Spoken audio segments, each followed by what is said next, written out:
veganism, farming, sustainable farming, black, indigenous, people of color, farming, loving yourself, Kyle Rittenhouse trial, and more. Stay tuned. Black men are 2.5 times more likely to be killed by cops than white men.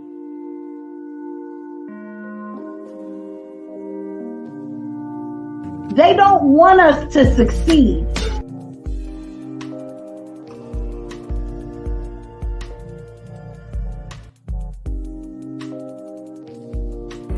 How much more do we have to take?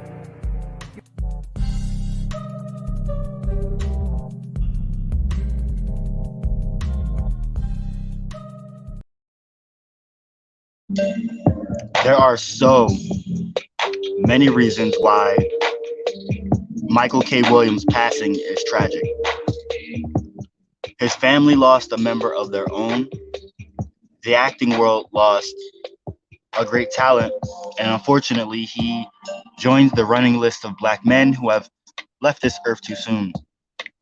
From DMX to Biz Markie to Ahmaud Arbery and George Floyd to black men you know who have been in your community for years.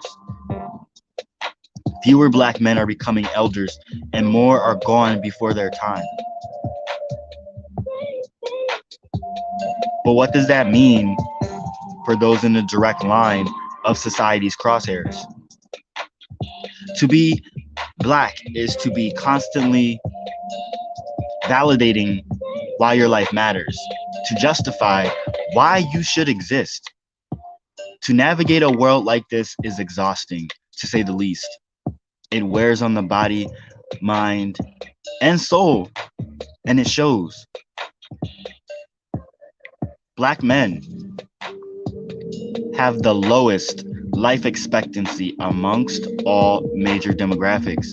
And according to the CDC, black men have lost also 3 years in life expectancy over the past 2 years. Factors like heart disease and cancer are listed as the leading causes of death within the black community. Additionally, the pandemic has disproportionately impacted black communities. The pandemic alone has taken 2.9 years off the life expectancy of black people. But if it's not a physical illness, then it's mental. In the US, black adults are more likely than their white counterparts to report feeling symptoms of emotional distress. Furthermore, black adults living within poverty are twice as likely to report psychological distress than those who are more financially secure. Still, only 1 in 3 black adults actually obtain mental health support.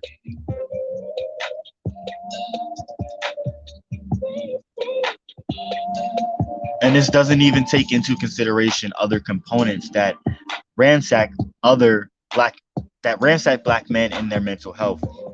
Lack of access to proper mental care support, high poverty rates, and implicit bias for medical care providers also all play a role in deterring black men from receiving proper mental health treatment.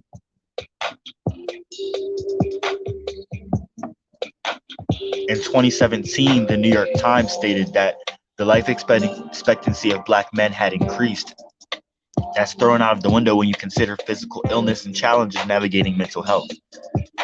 Still, this doesn't even take into consideration gun violence, which takes the lives of young black men and teens more than their white counterparts.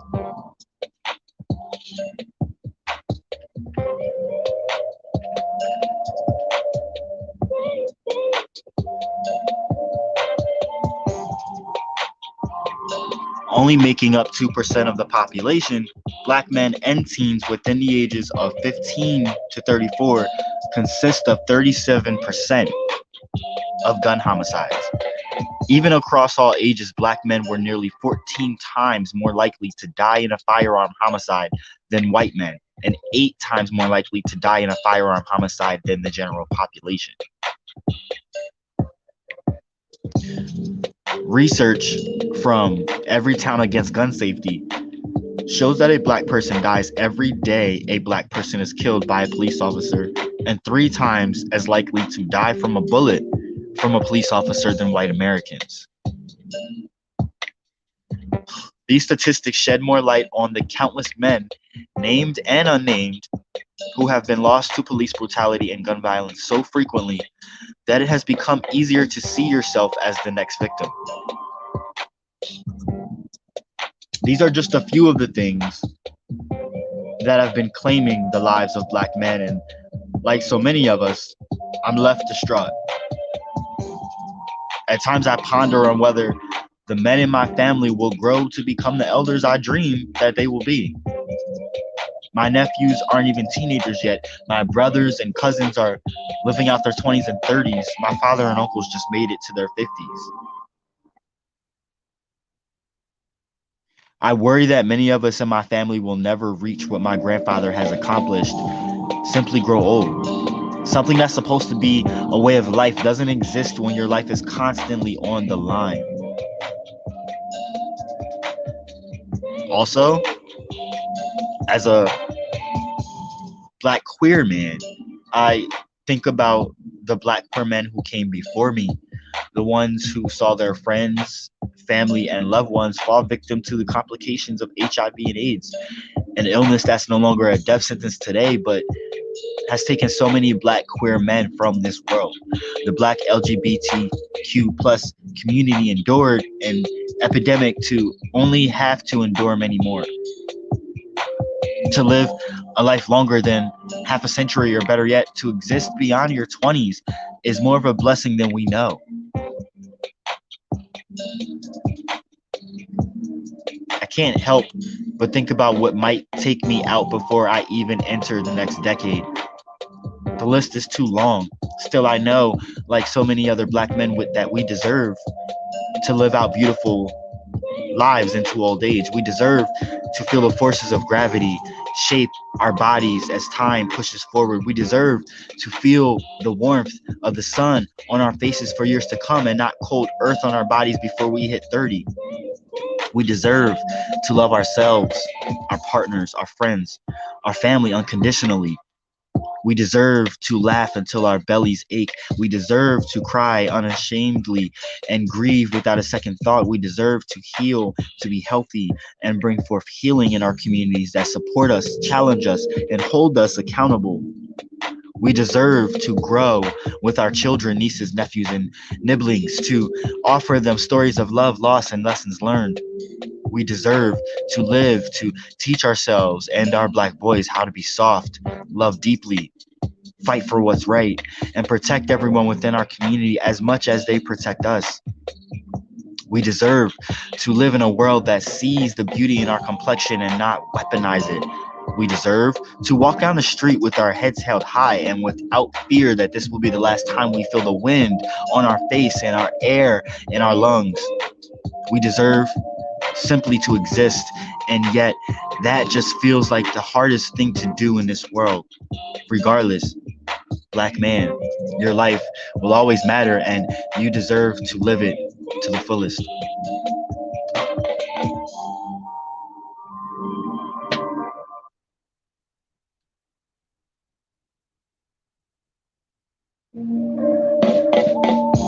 You can check out that article.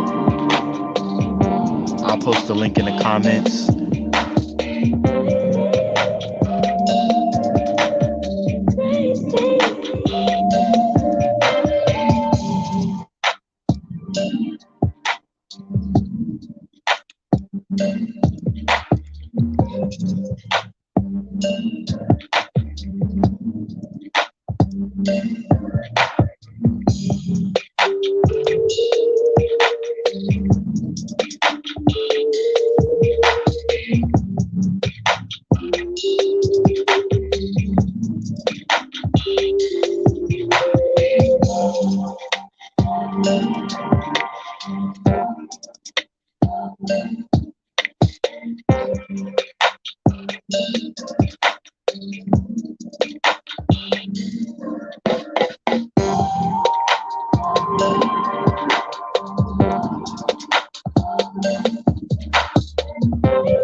there's a few things I actually want to get into. I'm really excited to talk about. Well, I don't want to say it just yet, but something that I think is very important to talk about. Um, Not even just with black veganism, but we talked about afros in nature a couple months ago, and I feel like this is the other component to that. Black Americans are almost 3 times as likely to be vegan and vegetarian than other Americans. Did you know that?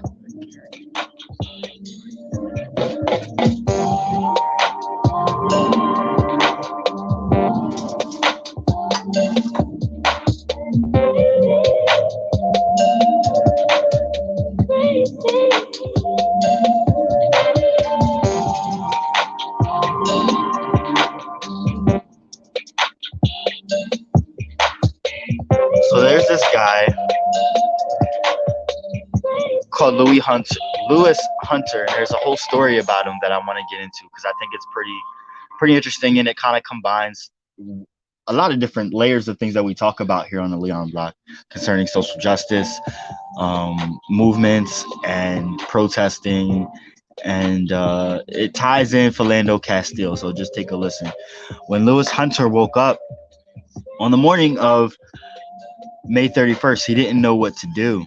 His hometown of Minneapolis was in disarray after a week of protests following the death of George Floyd, and many businesses, including his own, called Trio Plant Based, were shut down.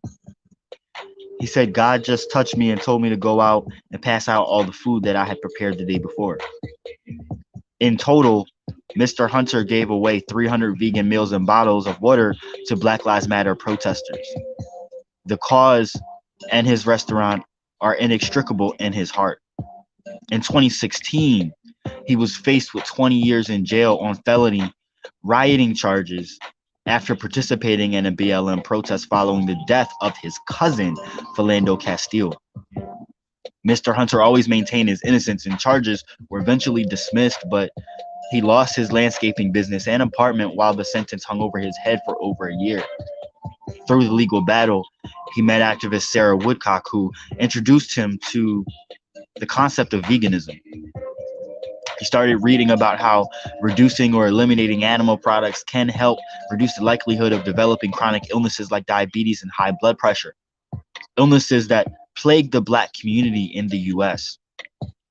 He says he also started to connect how racial injustice contributes to the poor diet that many African Americans eat. At first, I knew nothing about vegan, plant-based food at all, he said. After that, I started seeing other ways we were being treated wrongly as far as our eating habits.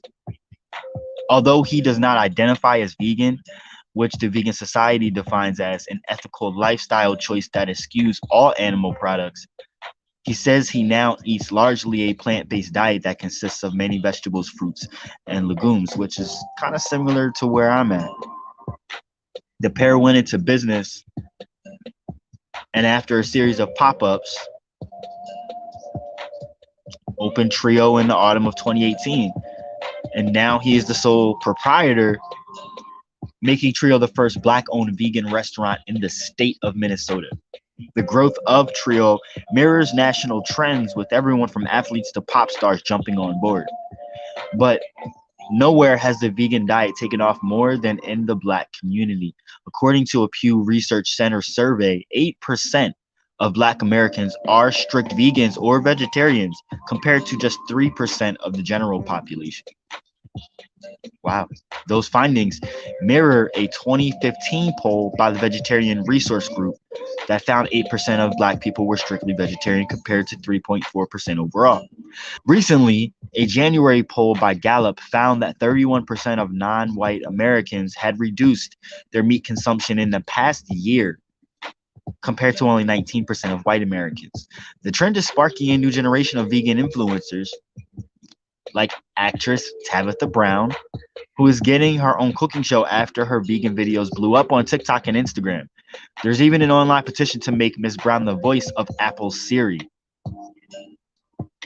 Meanwhile, established celebrities like Beyonce, Lizzo, and Venus Williams have all either gone vegan or tried veganism, with Beyonce even partnering with a plant-based meal delivery service. For many Black vegans, their journey begins with a quest for a healthier lifestyle. Blacks have a higher rate of hypertension, type 2 diabetes, obesity, and cancer than most other groups, in part because their diet is on average higher in salt and fat and lower in fruits and vegetables, research shows.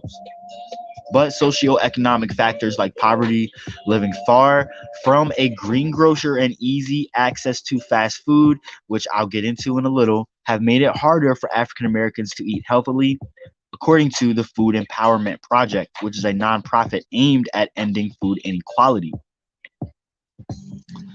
Numerous studies have showed that plant-based diets are associated with a lower risk of developing chronic conditions.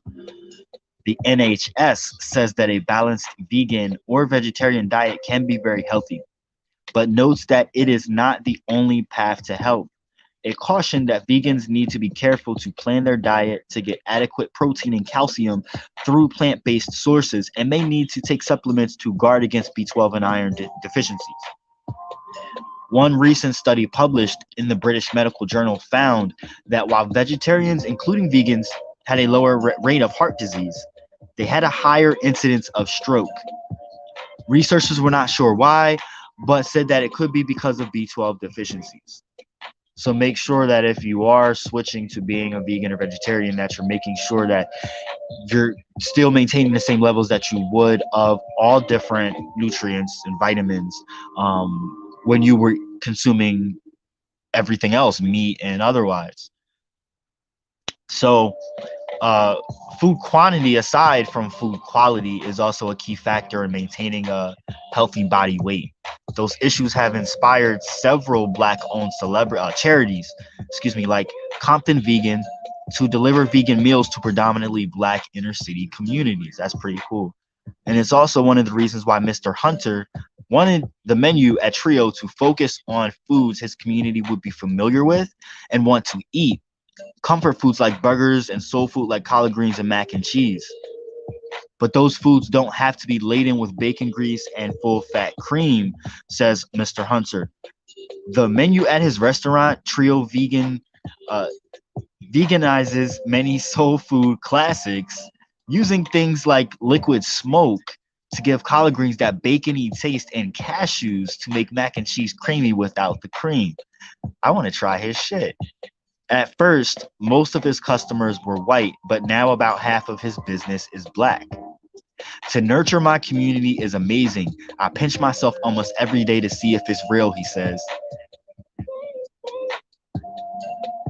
Omawale Adewale, the founder of Black Veg Fest, a vegan festival created by and for the Black community in New York City, connecting veganism to Black culture is essential. But when the festival first debuted, it drew puzzled looks from many white vegans.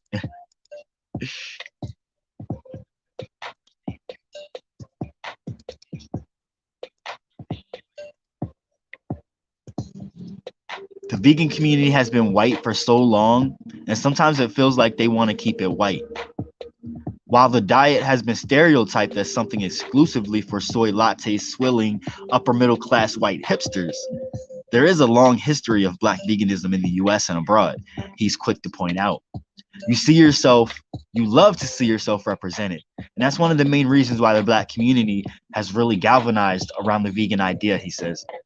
While many vegan organizations lobby to improve animal welfare, and Black Veg Fest is no exception, Mr. Adewale also makes sure that its platform addresses wider issues in the Black community, like the fight to end police brutality. After battling high blood pressure as a young man, Mr. Adewale was introduced to veganism by his brother, and then later adopted a vegan diet after being introduced to it by members of the Rastafari religion, which emerged in Jamaica in the 1930s. Traditional African cuisines, while not strictly vegan, are also largely plant-based and rich in dark leafy greens and legumes, staples in a healthy diet. A recent study involving 48,000 people over 18 years compared the health of meat eaters, pescatarians who eat fish and dairy but not meat, and vegetarians, including vegans. And they found that people who eat vegan and vegetarian diets have a lower risk of heart disease by a higher risk of stroke. Again, possibly partly due to the lack of B12. But the vegan movement also has deep roots with the American civil rights movement. Dick Gregory, a famed civil rights activist and comedian who marched alongside MLK, gave up meat in '65 and later became a strict vegan. Because I'm a civil rights activist, I am also an animal rights activist. Animals and humans suffer and die alike. Take note of that. Because violence causes the same pain, the same spilling of blood, the same stench of death, the same arrogant, cruel, and vicious taking of life, and we shouldn't be a part of it. It was Gregory who introduced Tracy McQuarter to veganism over 30 years ago when he gave a speech at Amherst College, their Black student union. Now, Miss McQuinter is one of many writers and influencers who are helping make veganism mainstream in the Black community. And her 2010 cookbook, By Any Greens Necessary, was specifically aimed at Black women. And this year, she is launching an online campaign to try and get 10,000 Black women to go vegan. Ms. McQuinter says that veganism is more important now than ever before as COVID-19 ravages many Black communities, in part because of their higher rate of pre-existing chronic conditions. Chronic disease and systemic racism are inextricable, she says. While the root cause of systemic white supremacy, one of the symptoms is we have access to the unhealthiest of foods. As thousands marched in BLM protests, Mrs. McQuinter says, it is urgent for us to take care of ourselves and eat well so we have the energy to fight these battles. And she's completely right. Actually, all of them are completely right. It starts, if you want to start at the core of getting to solve many of the issues that we're faced with when it comes to civil rights and social justice, we really have to start looking at what we're consuming, because what we consume in turn determines how we act, how we react, how we embody our environment. And that's very, very important, y'all.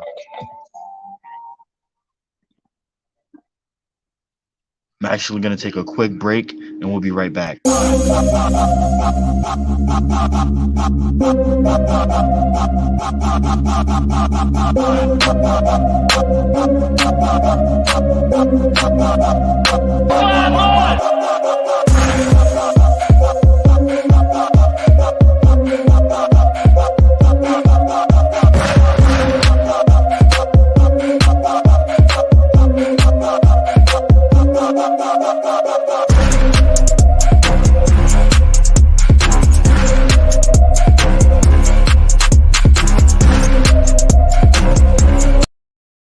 So as you can see on the screen, I told y'all I will be giving you updates on this little fuckface.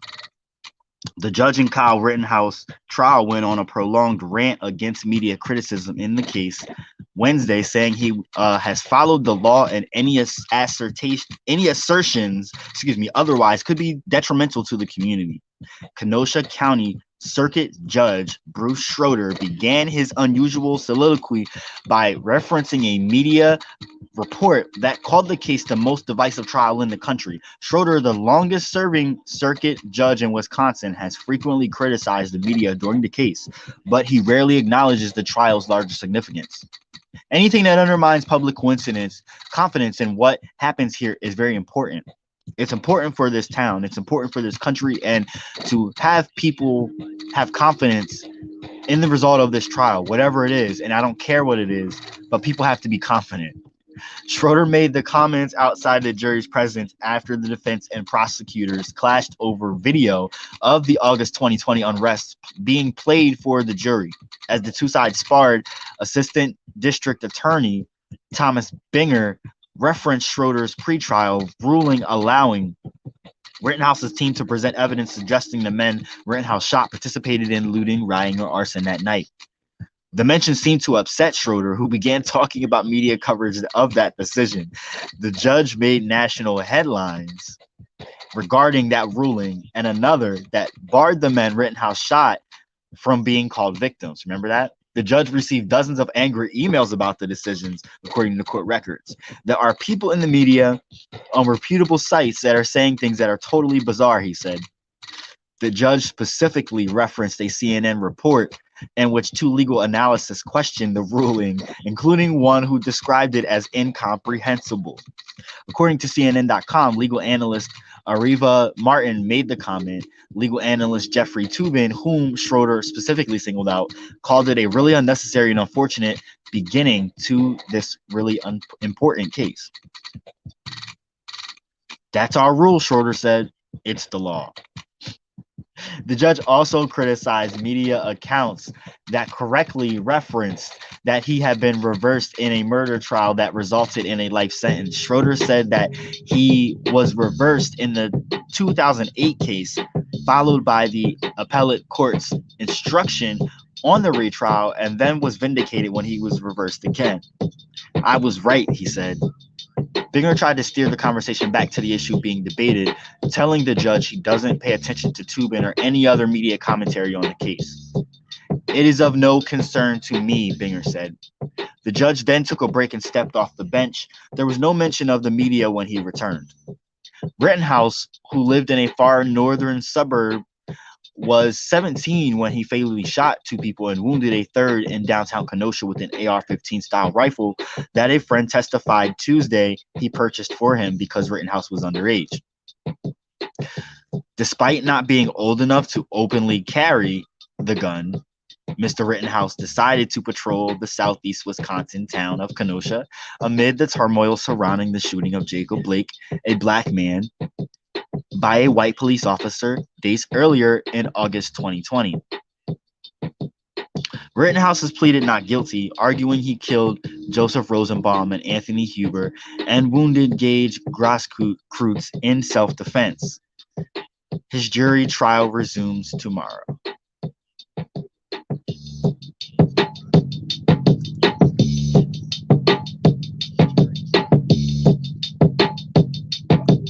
I don't know if anyone remembers, earlier this year, there was supposed to be this joint coming out about black farmers getting all this money. And then I heard that it fell through. And then I kind of just got mad and I was just like, okay, I'm not following this anymore because nothing's going to come from it. Yada, yada, yada. Well, so some of y'all know, some of y'all don't. I work on a farm here and there helping, and you know, I come home with great stuff, and it's nice to just really have the experience of farm to table seriously, because I'll bring stuff home and I'll cook with it. And it's great. And if I'm going to practice what I preach, I gotta at least start small, right?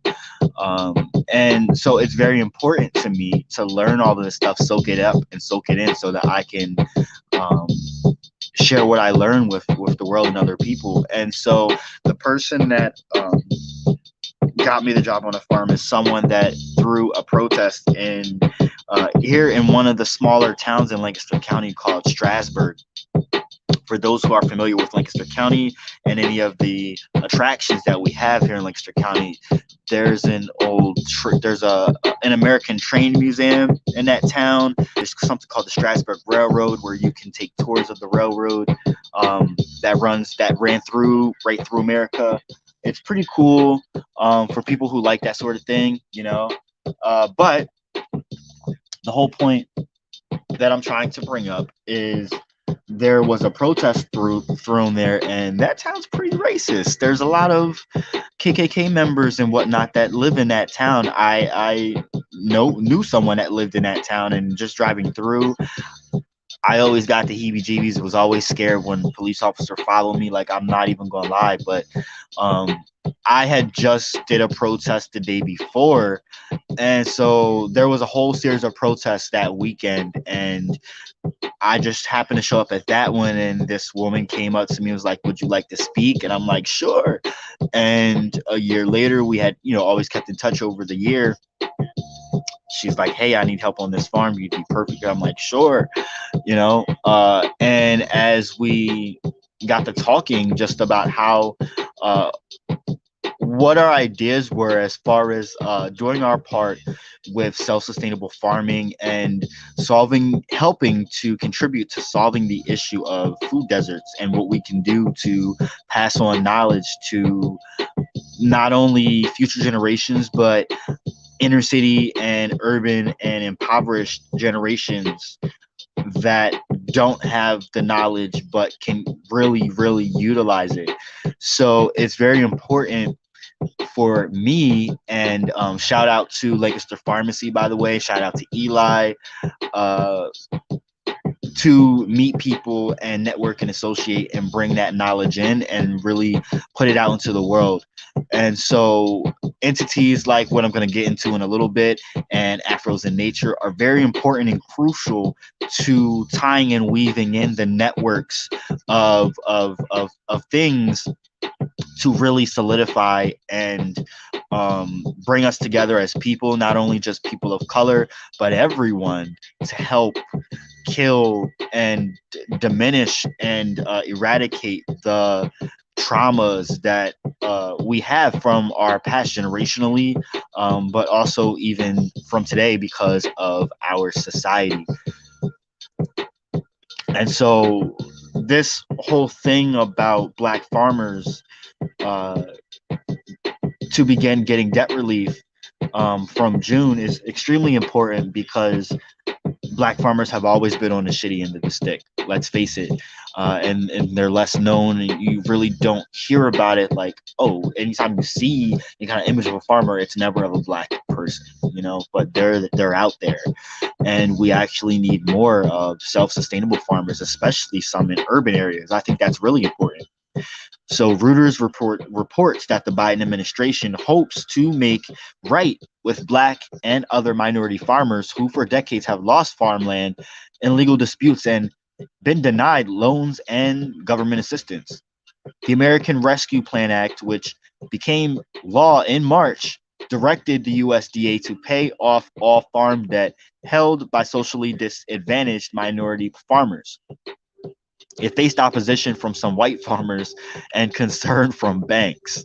Agriculture Secretary said the payments are needed because minority farmers did not have full access to USDA programs over the last 100 years.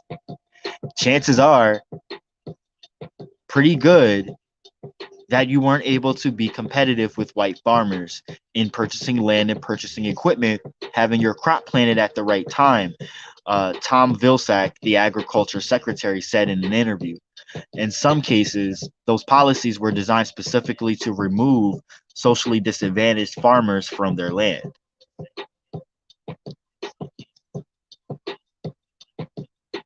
In a statement that accompanied the announcement,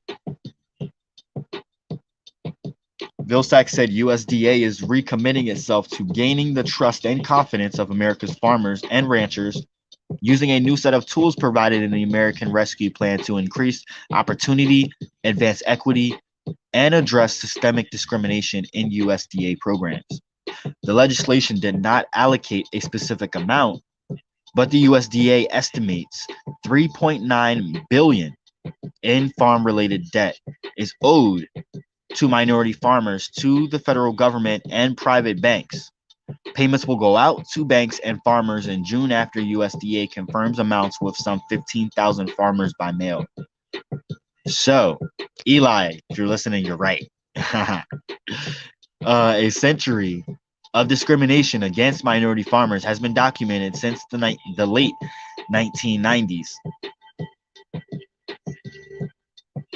When a group of Black farmers sued the agency in the case of Pickford versus Glickman, later known as the Pickford Settlement.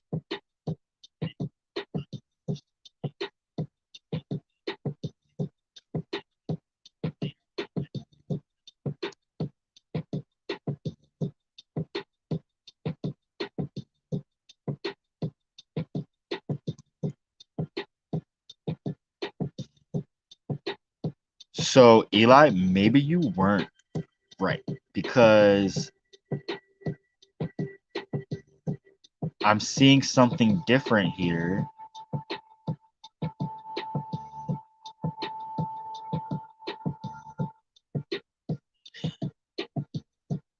If each so are debt relief payments planned by the federal government coming too late to help generations of black farmers pushed off their land through discriminatory practices by USDA and farm credit offices? I'm gonna put this in the comments because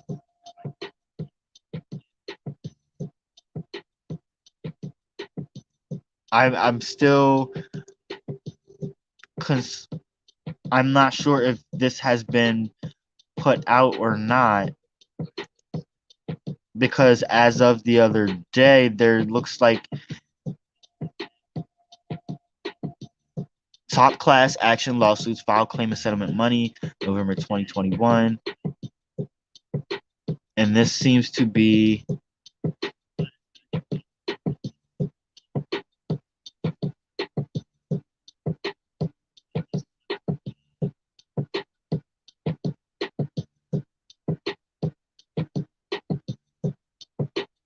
yeah, this is interesting. I'm going to look further into this and see exactly what's going on now um, with this story, because I just saw another article that's saying that people, I guess more farmers are still like they're trying like, where's my money? Run me my money, ho. Like where the fuck's it at? You know what I mean? So it appears, and it's November now, that was in May, that maybe they have not received, in fact, that money.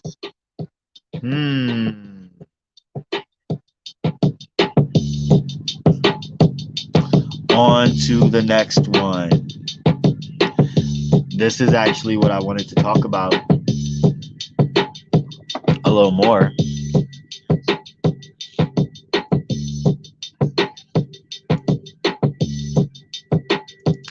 Soul Fire Farm.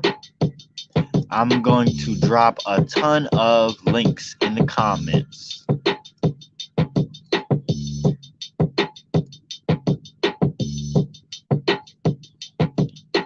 And I'm actually going to drop some links to Facebook as well, because some are not going to fit into the comments on YouTube. Let me see here.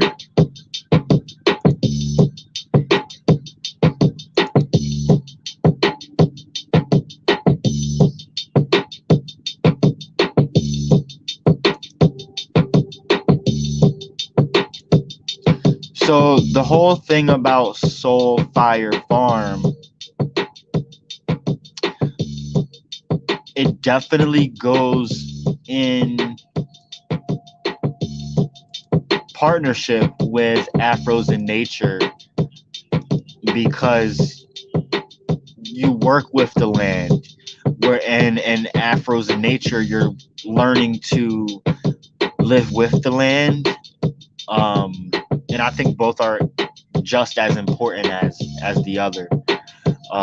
And both of them do workshops. They do like retreats, you know what I mean, so that you can go and check it all out, and learn and share with other people.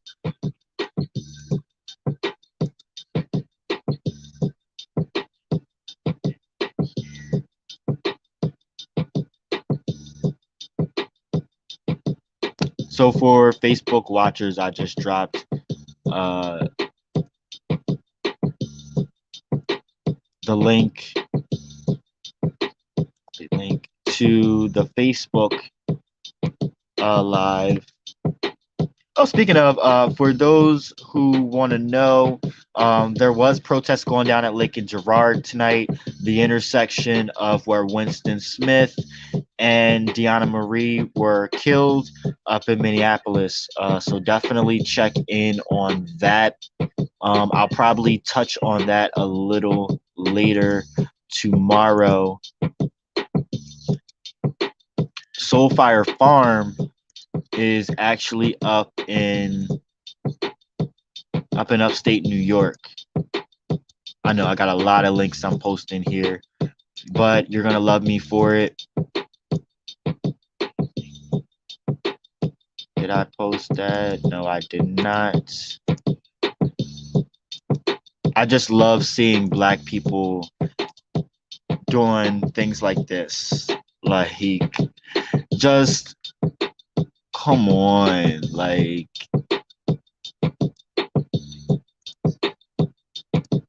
I just love it, and I'm excited to learn more about this place. I can't wait to go and experience it and talk about it more when I come back and share what I've learned with all of you. But there's so much about this place that's really fascinating, and I was told about this through well, my boss at Lancaster Pharmacy.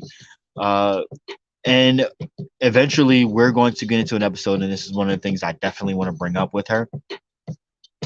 So the founding co-director and farm manager named Leah Penniman seems to be the one that she wrote this book called Farming While Black, and I think that's, I guess, the precursor to, or describing really what this is all about. Their mission is stated on their website, which is soulfirefarm.org. And it says that it's an Afro-Indigenous centered community farm committed to uprooting racism and seeding sovereignty in the food system. We raise and distribute life-giving food as a means to end food apartheid. With deep reverence for the land and wisdom of our ancestors, we work to reclaim our collective right to belong to the earth and to have agency in the food system. We bring diverse communities together on this healing land to share skills on sustainable agriculture, natural building, spiritual activism, health, and environmental justice. We are training the next generation of activist farmers and strengthening the movements for food sovereignty and community self-determination. Our food sovereignty programs reach over 10,000 people per year, including farmer training for Black and brown growers, reparations, and land return initiatives for Northeast farmers, food justice workshops for urban youth, home gardens for our city dwellers living under food apartheid, doorstep harvest delivery for food insecure households, and systems and policy education for public decision makers. Wow. Also, shout out to Garden, a local crew here in Lancaster City where I reside, who's young and seeking to do the same thing here in our community, which is a large food desert. I think that mission statement is so dope. You can follow them on YouTube as well. YouTube.com/soulfirefarm. Yes, I'm dropping that in the comments too.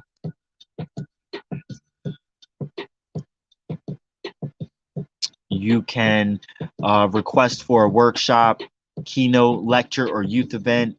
They have farm products and merchandise like salves and teas, baths, salts. You can get the book Farming While Black, food and preserves.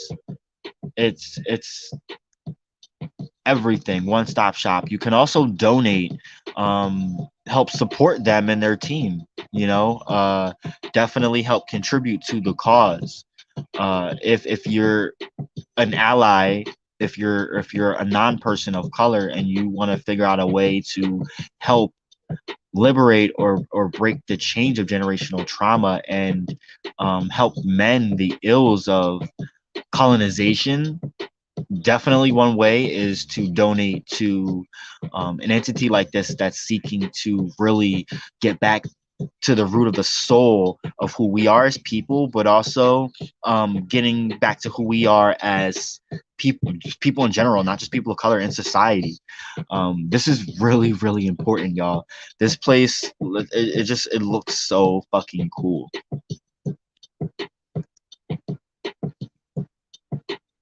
The farms actually located on 80 acres of land that was historically stewarded by the Stockbridge Munsee Band of the Mohican Nation.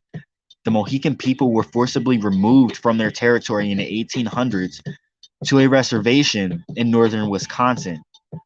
And so Soulfire Farm has been building a relationship with the members of the community over the past several years and are currently in the process of establishing a cultural respect easement, which would allow Mohican citizens to use the Soulfire farmland for ceremonies and windcrafting in perpetuity.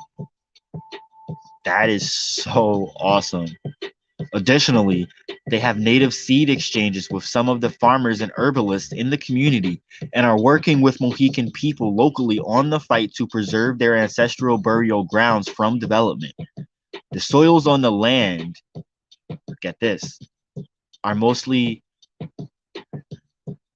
buckland, and the dominant tree species include, this is awesome, Norway spruce, white pine, red pine, aspen, white birch, striped maple, red maple, hemlock, sugar maple, yellow birch, black birch, beech, black cherry, American hornbeam, and white ash. And they're currently working to restore the red oak community, which was impacted by the heavy logging from the previous owners. They believe that the land is a relative, not a commodity, and they use divination tools from West Africa to ask permission of the land before making any major changes. They also have a ritual gratitude practice to maintain the good relationship with the ground.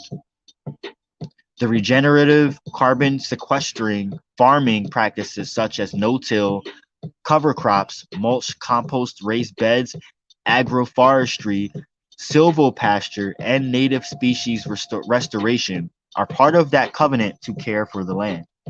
The Soulfire farmland is held cooperatively by the Soulfire Farmland Stewardship Collective LLC, which is a housing cooperative that includes all residents in decision making using a one member, one vote structure. The nonprofit organization Soulfire Farm Institute Incorporated is one of the resident members of this cooperation. This cooperative. Wow. I'm literally blown away. This is something that I've like always wanted to get to, and knowing that I'm so inspired, knowing that there are people out there that are doing it and coming together and being happy and passionate about giving back and really getting back to the soul of who we are and re-nourishing who we are. And so they're located in Petersburg, New York. I will actually post the hours and information in the comments for y'all so you can check that out.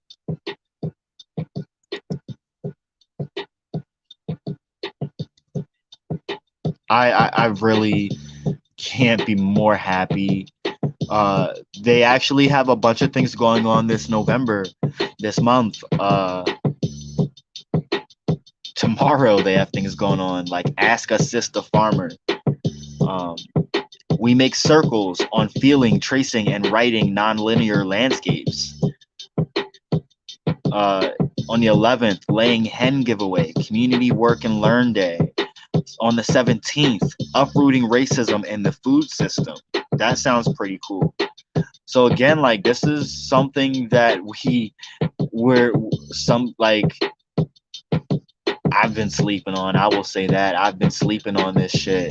And the book Farming While Black, as you can see, is only $25 on eBay. You can actually, it's anywhere from like $20 to $30 depending, and that is by Leah Penniman, who I'm gonna look more into and see more about her, where she comes from, her background and everything.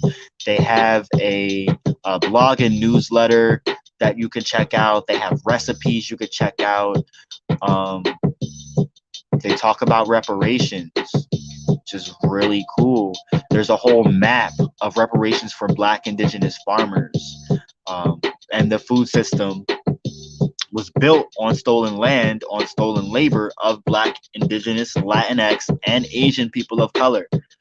And the members of the Northeast Farmers of Color Network are claiming their sovereignty and calling for reparations of land and resources so that we can grow nourishing food and distribute it in our communities. The specific projects and resource needs of BIPOC land-based projects are listed here on this website. And I'll put that link in the comments as well. This is really, really awesome stuff. You can, in this link, actually figure out how to apply and the criteria to apply. This is so awesome. Like, I'm so excited to even just be reading this stuff to y'all. So the criteria, the project is led by majority 50% or plus Black, Latinx, Indigenous, Asian, and or people of color. Led means that paid staff, if there is a paid staffing model, and or members of your governance teams, such as boards of directors and governance councils. The project is directly related to land, agriculture, and or food justice, and the person or project is connected to the Northeast Farmers of Color Network, National Black Food and Justice Alliance, Soul Farm, or can provide a reference from a person of color-led farming organization. So that's the criteria. Sounds pretty simple. And again, I just posted the link on YouTube for the criteria of how to apply, criteria, how to apply, the criteria for applying, why reparations matter, and the purpose of reparations and giving back to BIPOC farmers. And then there's a list of groups that you can support, which is really awesome as well. This entity, Soul Fire Farm, is really doing their thing. Like, I'm really blown away. I'm really blown away. This is really cool, and I can't wait to sign up to get up there and learn more stuff. Like, I know you can just like sign up and do like a weekend, John. That would be so fucking awesome. So I am getting ready to wrap it on up, y'all. Thank you for tuning in. I've really appreciated y'all listening in tonight. I was really excited to talk about all this like all week actually, and I've been putting all this stuff together little bit by bit. It's important that you love yourself, and that's why I started out by talking about needing to actually take back our life and add life to our life expectancy, not even just for Black people, but Black men in particular, giving some hope and speaking some positive vibes back into this thing, and providing news, giving you upliftment to say it's okay to throw away the meat, or find what's right for you as far as a healthier or sustainable diet, and saying fuck you to capitalism in the process of that, you know. And I had to give you the updates, little block drop, throw that up in there, and then of course talking about sustainable farming, and filling in the holes and putting in solutions to tackling the issue of food deserts within our impoverished, redline, non-white people of color communities. I think that's the one sole thing that will solve so many issues that we have. How can we get anywhere of really affecting any social justice or civil rights changes majorly if we're not, as a groups of people, eating right, we're not thinking right, we're not doing to the best of our capabilities because we're lacking so much. But we can gain so much if we're filling ourselves up ourselves. So let's just start with that, and then kind of figure out where we want to go from there, you know. But, you know, one thing at a time. but we will get there. Make sure you are liking, subscribing to the YouTube channel, Facebook, TikTok, Twitter, and Instagram.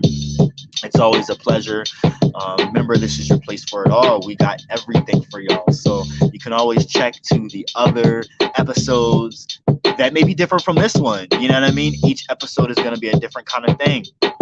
So it's always a pleasure. I really appreciate y'all for tuning in. Definitely check the links for Soul Fire Farm for information on the black farmers and the debt and the money that they're owed, the reparations that they're owed, and black veganism, and about loving yourself. It's important. Again, love y'all. Be safe. Be well. Take care. Have a great night.